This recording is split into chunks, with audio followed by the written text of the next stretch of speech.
Hey guys, some breaking news in the federal case involving, well, it's still Jane Doe, but that's going to change, versus Marilyn Manson in New York.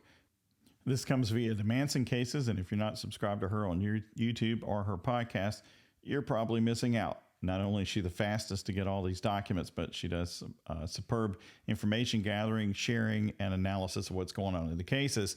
And I got this tip from her, and we'll go over it. Hat tip to her, and thanks. So if you'll recall, this case, which was removed to federal court by Manson, is now going back to state court. The court on its own motion has remanded the case back to state court. So the federal court is dropping this case and sending it back to the state, where the state will assume jurisdiction again. What's going on here? Well, I think I've made 3 videos about this case so far, and in all 3, I've mentioned at different times the possibility of this remand.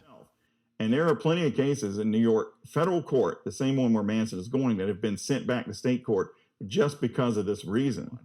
Now, this will bog down probably at some point and may even be thrown back to state court. It will be interesting to see in which issue the court makes its voice known first, though, because I still have my own question on this removal. So there's nothing mysterious about this. Really figured there was a good chance that this would happen. This kind of case that started in state court, and Manson's the one who wants it in federal court, and he needs to show the federal court they have subject matter jurisdiction for a diversity case. So the 2 problems the court said, well, the one was fully expected, was it doesn't say in the complaint that she wants more than $75,000, and that's required for jurisdiction. And while it's probable, you didn't show us that. And also the court noted, as they have in other cases, you easily could ask the plaintiff to tell you how much damages she wants. And then once you have that, you can remove the case to federal court if other factors are met. So that flaw I figured already existed. It did. The court called him out on it and sending the case back. And then he can get this. And when she says it's how much ever money, which will be over $75,000, that would remove that obstacle. He could potentially remove it again.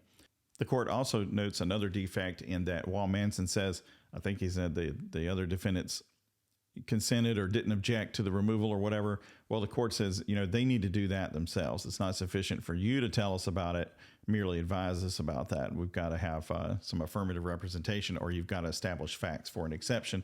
That didn't happen either. The main situation was the money. You got to go clarify that. It's just how it is. They don't set out the amount of money in state court complaints, pretty much due to the rules they have there. And so you're supposed to ask them. And when they tell you, and it's over $75,000 and you meet the other requirements, you can go back to federal court. So this went to federal court. Manson's team was very aggressive, filed some motions and things there, but figured the court on its own motion might throw it back. And they have done that.